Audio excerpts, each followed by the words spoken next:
नमस्कार साथियों, मैं बबलू धाकड़ स्वागत करता हूं आप सभी का धरणीधर एग्रो क्लासेज के ऑनलाइन प्लेटफॉर्म पर। साथियों, हम चर्चा कर रहे थे फॉरेस्ट्री के बारे में। हम चर्चा कर रहे थे फॉरेस्ट्री के अंदर जो आज का जो हमारा लेक्चर नंबर होगा वो हमारा लेक्चर नंबर कौन सा होगा, तो लेक्चर नंबर 9 होगा। इससे पहले हमने लेक्चर नंबर 8 के अंदर हमने देखा था रीजनरेशन ऑफ फॉरेस्ट देखा था, जिसके अंदर हमने फॉरेस्ट का जो रीजनरेशन करते हैं हम फॉरेस्ट का, वो दो भागों में हमने उसको वर्गीकरण किया था, जिसके अंदर हम नेचुरल और आर्टिफिशियल दो भागों में किया था। उसके बाद में हमने जो नेचुरल जो रीजनरेशन होता है उसका मेथड और उनके प्रकारों के बारे में हमने विस्तार से चर्चा की थी। आज हम पढ़ने वाले हैं आर्टिफिशियल रीजनरेशन ऑफ फॉरेस्ट के बारे में हम विस्तार से पढ़ने वाले हैं। इससे पहले मैं 2 मिनट के अंदर फटाफट जो हमने नेचुरल रीजनरेशन देखा था उसका मैं रिवीजन करवा देता हूँ। हमने देखा था जो फॉरेस्ट का जो नेचुरल रीजनरेशन करते हैं हम, वो 2 प्रकार से करते हैं। एक तो सीड के द्वारा किया जाता है और एक वेजिटेटिव पार्ट के द्वारा किया जाता है प्लांट के। आप सीड के द्वारा किस प्रकार से करते हैं, तो बीज को अगर बीज है जो वो प्राकृतिक माध्यम से ग्रो करता है और उसके द्वारा एक वृक्ष का निर्माण होता है और उस वृक्ष के दौरान उसी के समान कई सारी प्रजातियां वृक्ष की बनती है और उससे एक नए फॉरेस्ट का फॉर्मेशन होता है। तो उसे हम बीज के द्वारा जो वृक्ष होता है उसे हम हाई फॉरेस्ट के नाम से जानते हैं। किस फॉरेस्ट के नाम से जानते हैं, तो हाई फॉरेस्ट के नाम से जानते हैं। उसके बाद में हमने चर्चा की थी वेजिटेटिव पार्ट के अंदर हमने 3 प्रमुख मेथड देखे थे, जिसके अंदर हमने कॉपिस के बारे में देखा, पोलार्डिंग के बारे में देखा था और दूसरा हमने देखा था रूट सकर्स के बारे में। उसके बाद हम बात करें कॉपिस। कॉपिस क्या होता है, तो यदि किसी वृक्ष को भूमि की सतह से काट दिया जाता है तो उससे उत्पन्न जो शाखाएं होती है, वहां से भूमि की सतह से जो शाखाएं निकलती हैं उसे हम कॉपिस के नाम से जानते हैं। उसके बाद हमने कॉपिस के 2 प्रकार देखे थे, जिसमें हमने देखा था स्टूल सूट कॉपिस के नाम से देखा था और दूसरा देखा था हमने रूट रोलर सूट कॉपिस देखा था। इनकी हमने परिभाषा देखी थी और उसके बाद में हमने कॉपिस के आधार पर वनों का वर्गीकरण देखा था और उसके उदाहरण देखे थे। उसके बाद में हमने पोलार्डिंग के बारे में देखा। पोलार्डिंग क्या होती है, तो जब वृक्ष को हम भूमि सतह से लगभग 8 से 9 फीट या हम 2 से 3 मीटर ऊपर से काट देते हैं तो उसे हम पोलार्डिंग कहते हैं और पोलार्डिंग के द्वारा एक नए वृक्ष का निर्माण होता है। उसके बाद हमने रूट सकर्स के बारे में देखा था। एक हमने 2 प्रश्न ये भी देखे थे कि कॉपिस के अंदर हम पौधे के किस भाग को रिमूव करते हैं, तो उसके अंदर हम पौधे के बोले और जो क्राउन होता है उसे हम रिमूव करते हैं, और जो हमारा पोलार्डिंग होता है उसमें किस भाग को रिमूव किया जाता है प्लांट के, तो उसके अंदर हम रिमूव करते हैं हमारे क्राउन को रिमूव करते हैं। तो ये हमने बेसिक चीजें देखी थी। किसके अंदर देखी थी, नेचुरल रीजनरेशन ऑफ फॉरेस्ट के बारे में देखा था। आज हम पढ़ने वाले हैं आर्टिफिशियल रीजनरेशन फॉरेस्ट के बारे में पढ़ने वाला। ये हमारे रीजनरेशन का एक पार्ट है। आज हम देखने वाले हैं कृत्रिम रूप से किस प्रकार से हम वन का पुनर्जनन या पुनर्निर्माण कर सकते हैं। तो उसके अंदर हम आज हम पढ़ेंगे आर्टिफिशियल रीजनरेशन के अंदर हम 3 बिंदुओं के बारे में पढ़ेंगे। सबसे पहले हम इतिहास देखेंगे कि सबसे पहले भारत के अंदर किस समय और किस व्यक्ति के द्वारा जो आर्टिफिशियल रूप से फॉरेस्ट का फॉर्मेशन किया गया था वो देखेंगे। उसके बाद हम प्रमुख कैरेक्टर क्या होते हैं आर्टिफिशियल रीजनरेशन के, उन कैरेक्टर के बारे में चर्चा करेंगे, इतिहास देखेंगे। उसके बाद में इसकी हम प्रमुख विधियां देखेंगे। तो इस प्रकार हमारे ये 3 टॉपिक आएंगे किसके अंदर, आर्टिफिशियल रीजनरेशन ऑफ फॉरेस्ट के बारे में, ठीक है ना।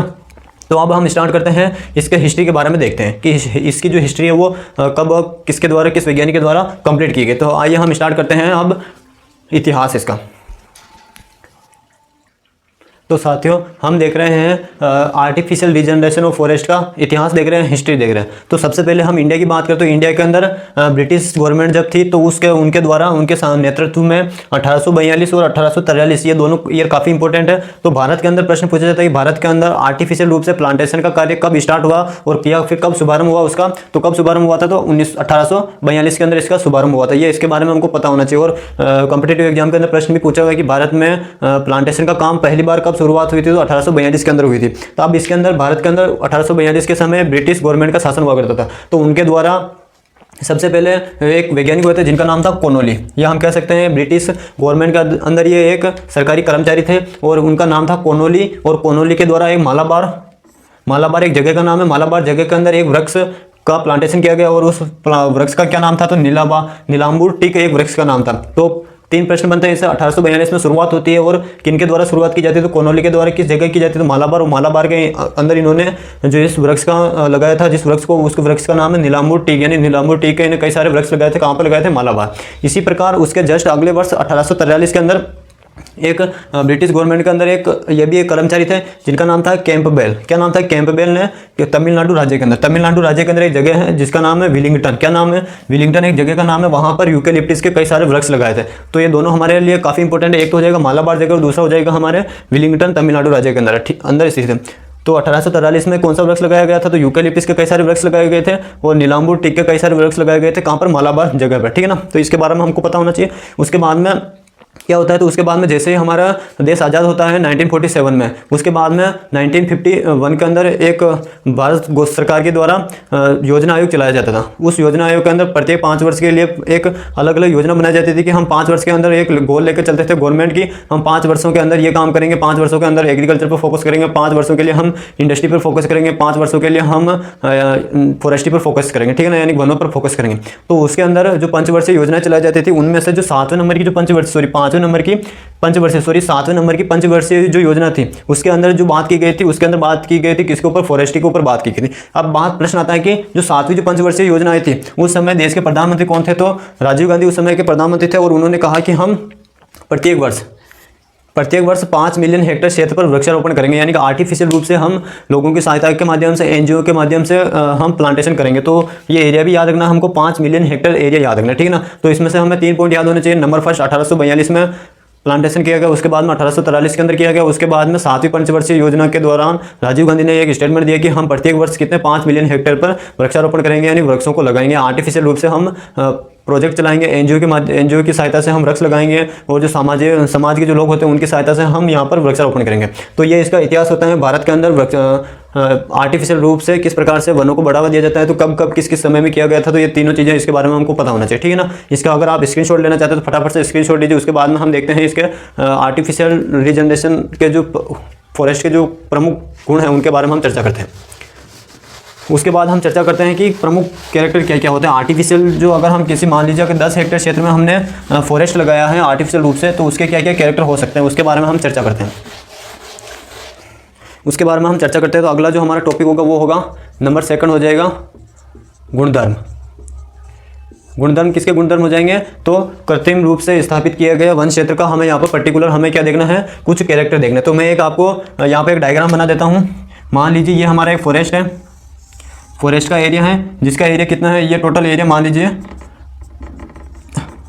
टोटल एरिया है यहाँ का 10 हेक्टेयर। 10 हेक्टेयर में हमने क्या किया, यहाँ पर प्लांटेशन किया। प्लांटेशन जो हमने किया वो किस प्रकार से किया, तो यहाँ पर हमने एक प्रजाति के वृक्ष लगाए। या मान लीजिए 10 हेक्टेयर है, 10 हेक्टेयर में हमने यहाँ पर 5 हेक्टेयर भूमि पर तो हमने यहाँ पर किसके वृक्ष लगाए, पॉपुलर के वृक्ष लगाए। अभी मैं इसका भी एक डायग्राम बताऊंगा पॉपुलर का वृक्ष किस प्रकार का होता है, लेकिन मैं यहाँ पर आपको एक समझाने की कोशिश कर रहा हूँ। एक जगह तो हमने जो ऊपर वाला जो ये दिखाई दे रहा है, यहाँ तो हमने लगाया किसके,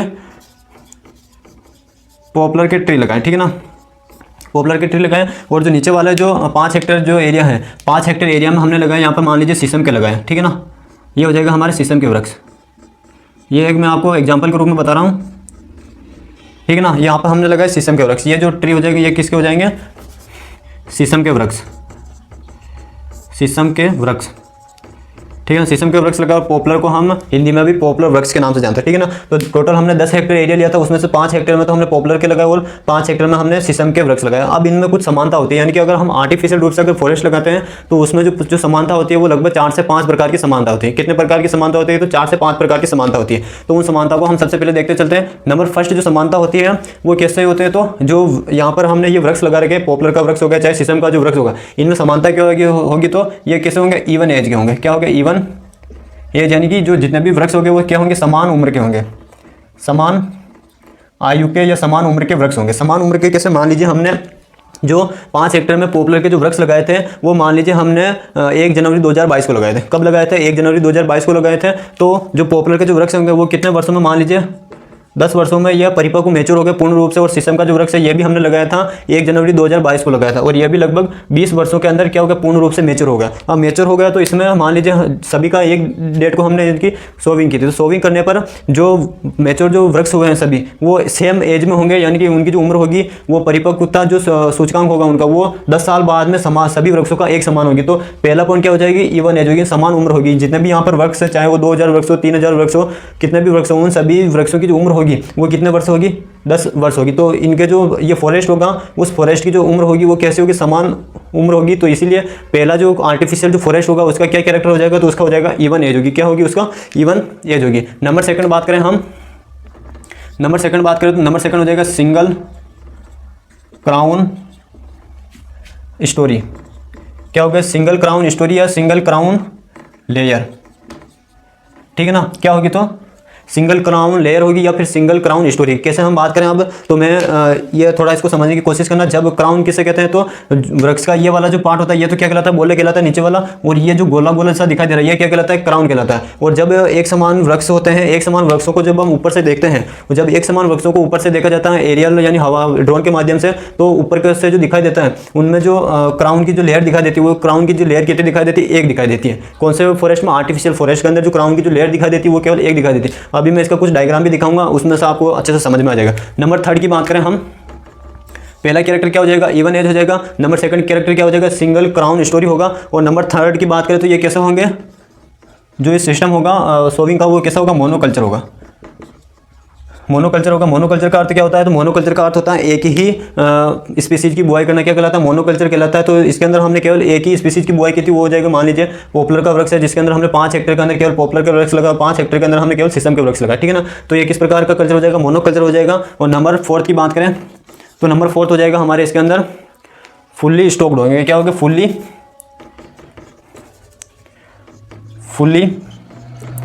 स्टॉक्ड, ठीक है ना। फुली स्टॉक्ड क्या होता है, तो इसके अंदर फुली स्टॉक्ड का अर्थ होता है कि वह जिसके अंदर केवल एक ही प्रकार के वृक्ष पाए जाते हैं, यानी कि इसके अंदर हम कोई भी इंटरकल्चर करेंगे तो इंटरकल्चर करने पर उसके बाद में जो मेन जो वृक्ष बचेंगे वो केवल एक ही प्रकार के बचेंगे, और जो इसके अंदर जो पूरा जो एरिया कवर हो रहा है वो केवल एक ही वृक्ष की स्पीसीजों का कवर होगा, ठीक है ना। जैसे बात करें यहाँ पर हमने 5 हेक्टेयर में क्या लगाया, पॉपुलर के वृक्ष लगाए, इसके अलावा और कोई भी वृक्ष नहीं है। तो जो 5 हेक्टेयर का जो पूरा जो एरिया कवर हो रहा है वो फुल्ली स्टॉक्ड होगा, यानी कि जो फुल्ली स्टॉक्ड जो एरिया होगा वो किससे कवर होगा, पॉपुलर के वृक्ष से होगा, ठीक है ना। अब मैं इसके कुछ आपको डायग्राम बताता हूँ कि मैं एक आर्टिफिशियल जो फॉरेस्ट होता है उसके आपको कुछ डायग्राम बताने वाला हूँ, जिसमें आपको समझ में आ जाएगा कि इवन एज किस प्रकार से है। आर्टिफिशियल के कुछ कैरेक्टर होते हैं, सिंगल क्राउन लेयर, मोनोकल्चर और फुली स्टॉक्ड। तो ये 4 इसके प्रमुख कैरेक्टर होते हैं। इसके आधार पर आप कुछ कैरेक्टर और भी ऐड कर सकते हो। जैसे हम बात करें इवन एज के अंदर क्या आ जाता है, तो इवन एज के अंदर अगर हम इकोलॉजी रूप से बात करें, इकोलॉजिकली बात करें, तो उसके अंदर जो ये वृक्ष मान लीजिए सिस्टम, तो इसके अंदर जो बायोडाइवर्सिटी होगी वो एक समान बायोडाइवर्सिटी होगी। तो किसके कंपैरिजन में जो नेचुरल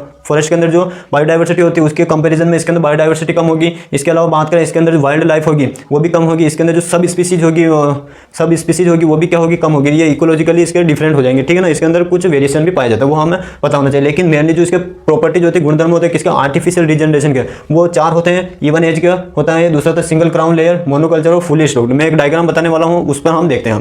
तो जो हमारा जो डायग्राम होगा वो 1 मिनट रुकना, आप 1 मिनट रुकना।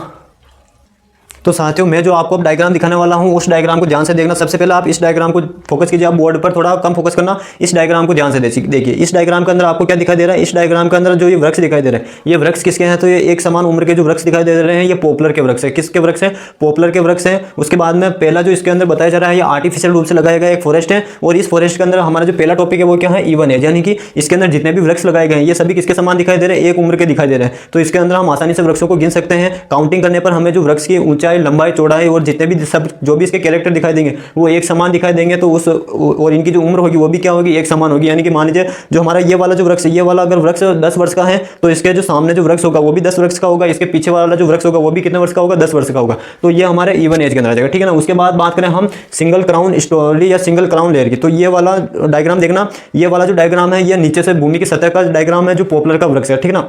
उसके बाद में जो ये वृक्ष दिखाई दे रहे हैं ये वृक्ष भी किसके हैं, ये वृक्ष भी हमारे पॉपुलर के वृक्ष हैं। और ये जो फॉरेस्ट है आपको ये मान लीजिए पूरा जो फॉरेस्ट है 5 हेक्टेयर में लगाए गए हैं, और 5 हेक्टेयर में से इसमें से जो आपको दिखाई दे रहा है नीचे वाला क्या दिखाई दे रहा है, नीचे वाला आपको एक समान वृक्ष दिखाई दे रहे हैं, तो ये हमारे इवन एज हो जाएगा। और नीचे वाला जो आपको जहाँ पर पत्तियां नहीं दिखाई दे रही ये इसका बोले हो जाएगा, क्या हो जाएगा, बोले हो जाएगा। हमने टर्मिनोलॉजी पढ़ी थी उस समय भी देखा था। उसके बाद में आपको जो ग्रीन ग्रीन वाला जो पार्ट दिखाई दे रहा है इस ग्रीन ग्रीन पार्ट को देखना, इसके अंदर केवल आपको एक लेयर दिखाई दे रही है, यानी कि 1 मिनट, हाँ ये देखिए। अब इसके अंदर देखना, इसके अंदर आपको कई सारे वृक्षों की अलग अलग प्रजातियां दिखाई दे रही है। जैसे एक वृक्ष यहाँ पर सूखा हुआ है, एक वृक्ष के जो फूल है वो रेड कलर का आ रहे हैं, एक वृक्ष सबसे ऊपर निकला हुआ दिखाई दे रहा है। तो ये जो फॉरेस्ट है ये कौन सा फॉरेस्ट हो जाएगा, ये हमारे ट्रॉपिकल फॉरेस्ट हो जाएगा। और ट्रॉपिकल फॉरेस्ट के अंदर जो लेयर्स होती है यानी क्राउन की कई सारी लेयर को हम क्या कहते हैं, कैनोपी कहते हैं। कैनोपी क्या होती है, तो हमने देखा था कि कैनोपी किसे कहते हैं, तो कई सारे क्राउन की लेयर के जो समूह होते हैं उसे हम क्या कहते हैं, कैनोपी कहते हैं। तो अब इस फॉरेस्ट को देखने के बाद में हमको कई सारे वृक्ष दिखाई दे रहे हैं। जैसे बात करें ये सबसे ऊपर वृक्ष निकला हुआ है, तो इसके समान सबसे ऊपर मान लीजिए इसकी ऊंचाई मान लेते हैं हम 50 मीटर है, तो 50 मीटर के समान जो वृक्ष होंगे उनकी एक कैनोपी अलग होगी। क्राउन की लेयर होगी वो अलग होगी।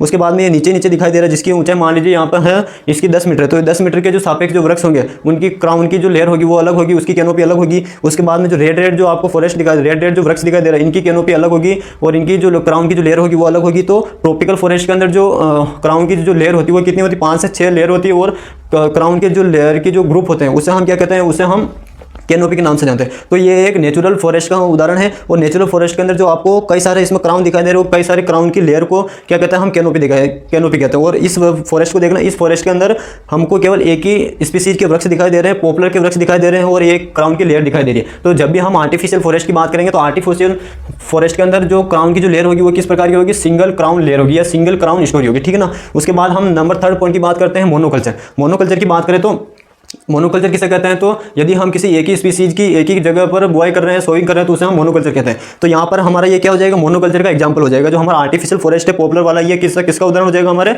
ये हो जाएगा हमारा मोनोकल्चर का। नेक्स्ट बात करते हैं हम फुल्ली स्टॉक्ड। फुल्ली स्टॉक्ड का अर्थ होता है जैसे हमने मान लीजिए 5 हेक्टेयर का हमने एरिया लिया है तो उसके अंदर हम केवल एक ही प्रकार की स्पीसीज की सोइंग करेंगे, तो वो जो पूरा जो क्षेत्र कवर होगा वो किस प्रकार के वृक्ष से कवर होगा, केवल एक ही प्रकार की स्पीसीज से कवर होगा जो पूरा भरा हुआ होगा और उसे हम क्या नाम देते हैं, फुल्ली स्टॉक्ड नाम देते हैं। और वो जो हमारी प्रजाति है उदाहरण के रूप में हमने या तो पॉपुलर लिया या फिर हमने सीसम लिया। तो ये जो वृक्ष दिखाई दे रही है हमारे पॉपुलर के वृक्ष हैं। तो इसके जो पॉपुलर का जो वृक्ष है या पॉपुलर का जो फॉरेस्ट है ये कहाँ पर लगाया जाता है, तो वो तराई रीजन यानी कि जहाँ पर ढलान वाला जो क्षेत्र होते हैं, पहाड़ी क्षेत्र होते हैं, वहाँ पर लगाया जाता है। मैं अभी उसका उदाहरण भी बता दूंगा आपको। तो ये हमारा पॉपुलर का फॉरेस्ट हो जाएगा, ठीक है ना। इसके अंदर आपको उम्मीद है समझ में होगा ये चारों कैरेक्टर किस प्रकार से शो करने हैं। सबसे पहले हो जाएगा इवन एज यानी कि इनकी कटाई भी करेंगे तो हम एक समय पर करेंगे, पानी देंगे तो भी एक समय देंगे, इनकी जो बढ़वार की जो उम्र होगी वो भी एक समय पर होगी, सीडलिंग होगा वो भी एक समय होगा, रूट का फॉर्मेशन होगा वो भी एक समान होगा। यानी कि इसके अंदर जितने भी क्रियाएं होगी वो समान रूप से होगी और उनके बाद में जो उसकी एज निकलेगी वो भी समान होगी, ठीक है ना। उसके बाद में मैं कुछ डायग्राम और बता देता हूँ। ये हमने देख लिया, इसके अंदर हमने देखा कि इसके अंदर जो क्राउन की जो लेयर है वो मल्टीपल क्राउन की लेयर है, ठीक है ना। अलग अलग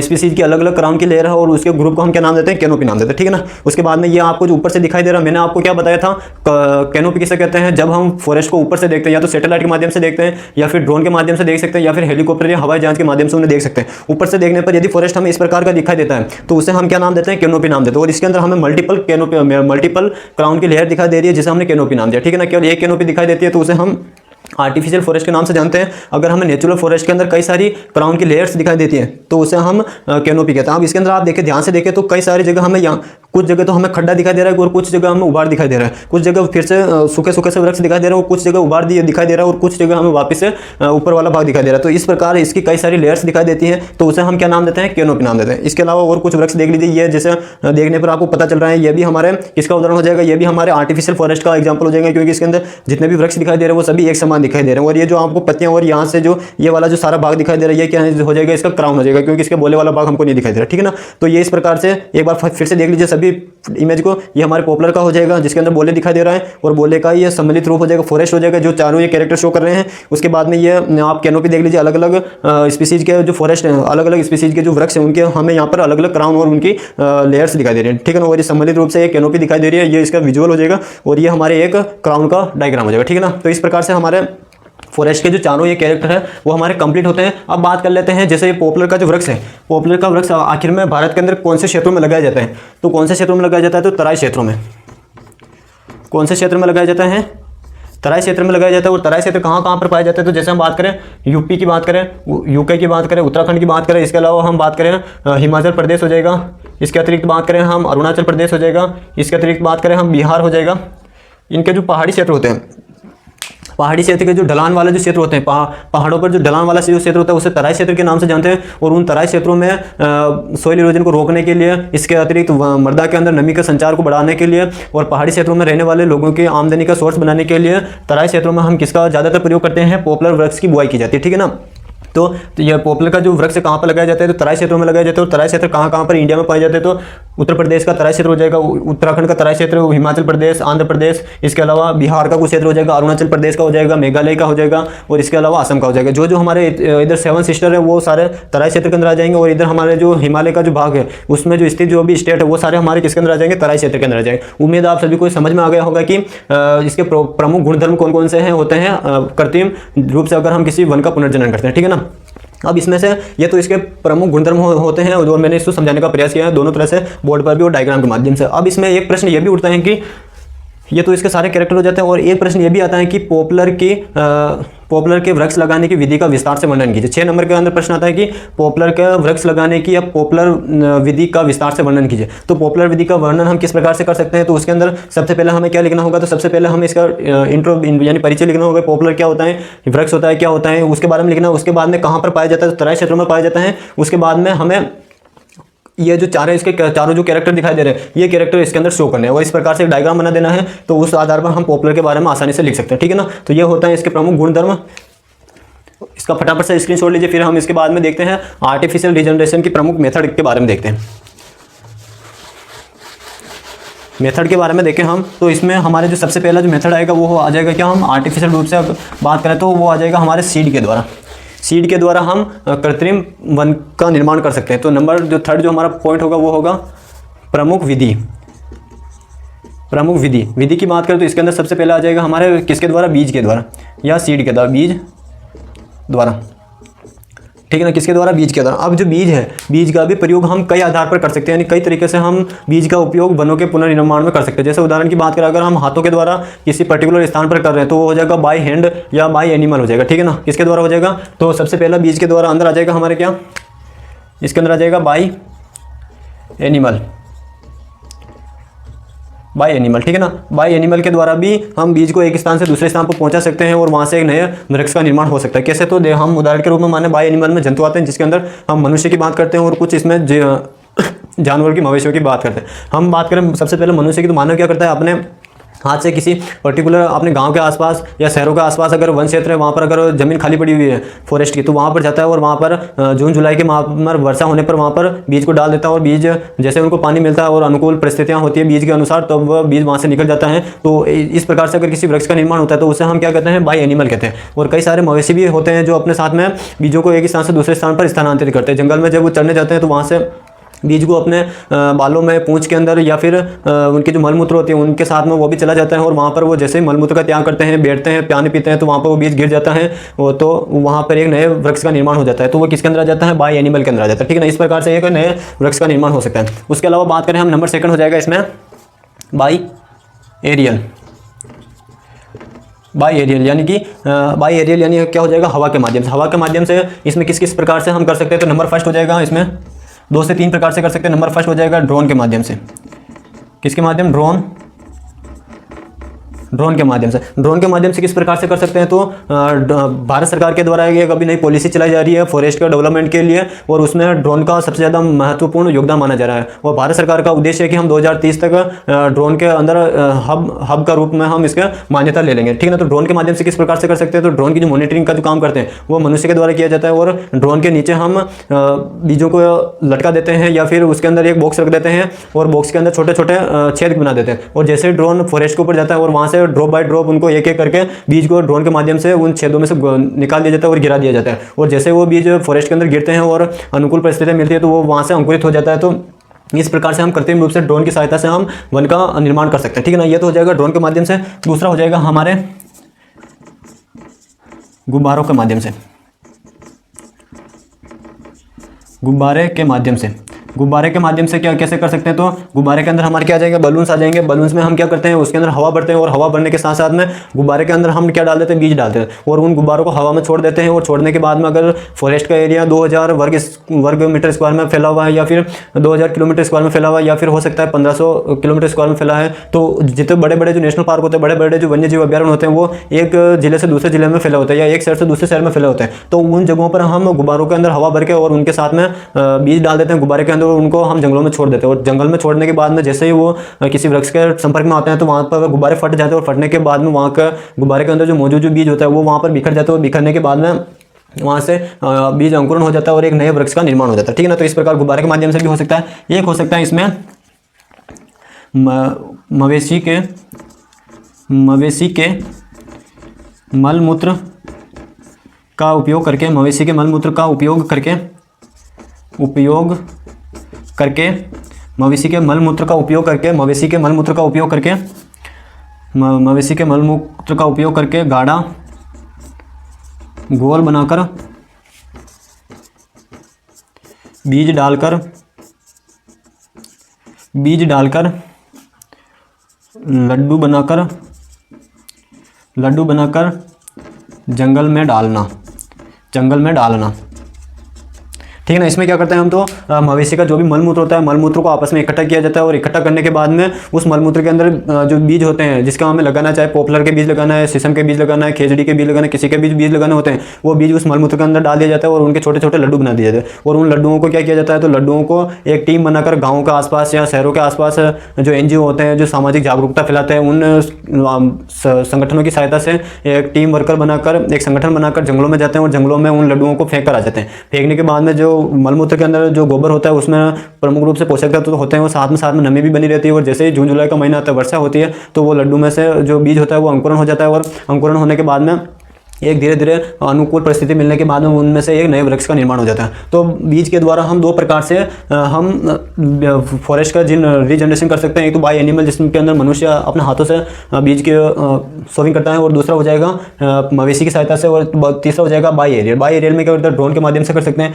गुब्बारों के माध्यम से कर सकते हैं। और जो मवेशी वाला जो ये सिस्टम होता है, इस सिस्टम को हम दोनों प्रकार से कर सकते हैं, एरियल भी कर सकते हैं और एनिमल की सहायता से भी कर सकते हैं। यानी कि एरियल किस प्रकार से कर सकते हैं, तो जो लड्डू होता है इन लड्डू को ड्रोन के माध्यम और गुब्बारों में भरकर हम फिकवा सकते हैं जंगलों में। और दूसरा जाएगा एनिमल, यानी कि इसमें मनुष्य अपने हाथों से सोविंग कर सकता है। और इसके अलावा मवेशी होते हैं, मवेशी भी इनका मवेशी के साथ में भी इनको हम बेच सकते हैं। जैसे भेड़ जो होती हैं वो जंगलों में चढ़ने जाते हैं, तो उनके पीठ पर ये हम लड्डुओं को बांध सकते हैं, ऊँट को बांध सकते हैं, जंगल में चढ़ने जाते हैं, बकरियों के ऊपर बांध सकते हैं जो जंगलों में चढ़ने जाते हैं, गाय भैंस ये सब जंगलों में चढ़ने जाते हैं, तो उनके पीठ पर बांध देते हैं। और जब वो किसी वृक्ष के अपना शरीर रगड़ाते हैं या फिर बैठते हैं वहाँ पर, तो वो बीज वहाँ गिर जाते हैं और एक नए वृक्ष का निर्माण हो जाता है, ठीक है ना। तो ये है छोटी सी चीज़, लेकिन इसके अंदर हम काफ़ी ज़्यादा अपने आधार पर मटेरियल लिख सकते हैं, ठीक है ना। तो मैंने समझाने का प्रयास किया है, बाकी आप बुक के अंदर देखना, बुक के अंदर ये ऑथेंटिक चीज़ मिल जाएगी आपको, ठीक है ना। इसका फटाफट से स्क्रीनशॉट लीजिए, फिर हम दूसरे मेथड के बारे में देखते हैं।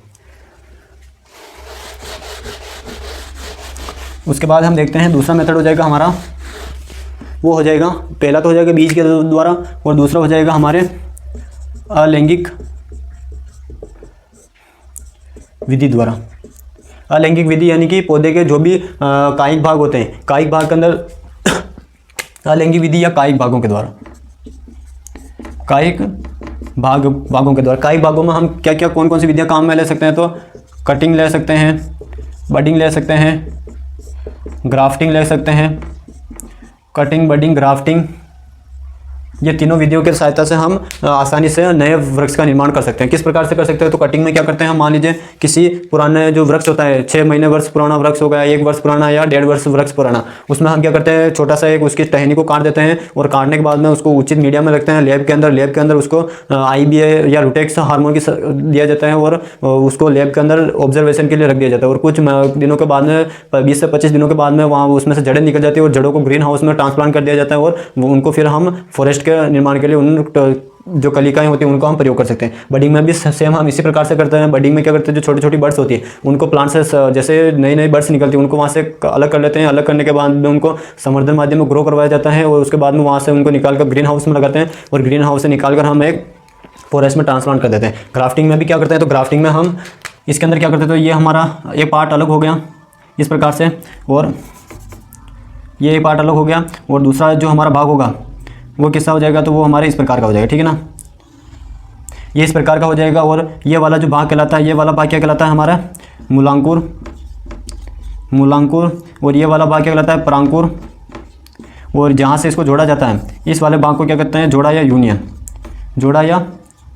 यूनियन के नाम से जाना जाता है। इसको बोलते हैं रूट स्टॉक और इसको बोलते हैं प्रांकुर के नाम से हम जानते हैं। तो इस आपस में जब मूलांकुर और प्रांकुर को जोड़ दिया जाता है तो उसे हम क्या कहते हैं, ग्राफ्टिंग कहते हैं। तो ग्राफ्टिंग भी हम कर सकते हैं, किसी एक वृक्ष के अलग से हम जड़ को निकाल लेते हैं और एक वृक्ष के हम प्रांकुर को निकाल कर आपस में जोड़कर उसका हम एक नया पौधा विकसित कर सकते हैं और उसको ग्रीन हाउस में ट्रांसप्लांट करके उसके बाद में 20 से 25 दिन ग्रीन हाउस में रखते हैं। उसके बाद में हम उसको फॉरेस्ट के अंदर रीजनरेशन के रूप में उसको काम में ले सकते हैं।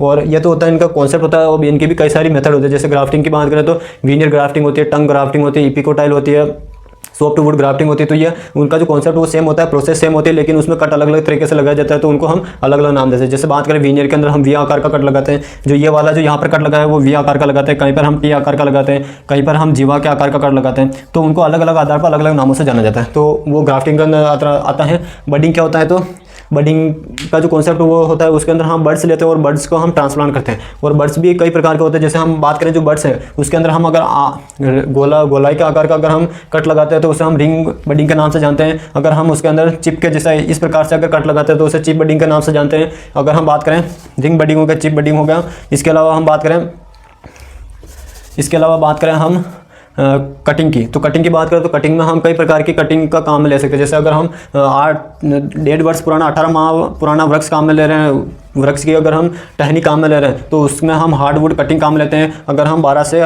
14 माह वृक्ष को पुरानी जो शाखा है वो उसको काम में ले रहे हैं तो इसको हम सेमी हार्डवुड कटिंग के नाम से जानते हैं, सेमी हार्डवुड कटिंग के नाम से जानते हैं। ठीक है, अगर हम 6 से 8 माह पुरानी शाखा ले रहे हैं तो इसको सॉफ्ट वुड कटिंग के नाम से जानते हैं। तो ये कटिंग के कई प्रकार होते हैं। अब कटिंग में भी हम रूट कटिंग ले सकते हैं, स्टेम कटिंग ले सकते हैं, लीफ कटिंग ले सकते हैं, वो हमारे पर्पज के ऊपर डिपेंड करता है। तो इस प्रकार से ओवरऑल हमारे जो आर्टिफिशियल रीजनरेशन होता है फॉरेस्ट का वो कंप्लीट होता है। कौन कौन से इसमें इंपॉर्टेंट है, तो जो शुरुआत के जो 2 चैप्टर देखे थे हमने, एक तो इसका आर्टिफिशियल रीजनरेशन का इतिहास और दूसरा हमने देखा था इसके प्रमुख कैरेक्टर क्या क्या होते हैं, वो काफ़ी ज़्यादा इंपॉर्टेंट है और वो हमें याद होने चाहिए। ठीक है ना, तो ये इसके साथ ही हमारे artificial regeneration of forest complete होता है। इसके अलावा एक नया छोटा सा चैप्टर वो बचा हुआ है कि आर्टिफिशियल रीजनरेशन और नेचुरल रीजनरेशन के अंदर डिफरेंट क्या है, यानी कि आर्टिफिशियल रीजनरेशन ऑफ फॉरेस्ट और नेचुरल रीजनरेशन ऑफ फॉरेस्ट, इन दोनों में मेन डिफरेंट क्या है वो हम नेक्स्ट क्लास में देखेंगे। तो हमारे जो उसके बाद में हमारा जो रीजनरेशन ऑफ फॉरेस्ट वो चैप्टर कंप्लीट होता है। तो रीजनरेशन ऑफ फॉरेस्ट के हमारे 3 चैप्टर बनेंगे। पहला नेचुरल का अलग होगा, आर्टिफिशियल का अलग हो जाएगा और एक हो जाएगा इन दोनों के बीच में क्या क्या डिफरेंट है वो अलग हो जाएगा। और इसके बाद में इससे रिलेटेड जो छोटी मोटी जो भी तथ्यात्मक जानकारी बची हुई है वो हम वो डिफरेंट के साथ में देख लेंगे। ठीक है ना, तो आज का चैप्टर हमारे यही कंप्लीट होता है। अगर आपको ये सेशन समझ में आया तो इसे अपने दोस्तों के साथ में ज़्यादा से ज़्यादा शेयर कीजिए और अभी तक चैनल को सब्सक्राइब नहीं किया है तो चैनल को सब्सक्राइब कीजिए। मिलते हैं नेक्स्ट क्लास में इसी उम्मीद, इसी उमंग, इसी जोश के साथ में। तब तक के लिए जय हिंद, जय भारत।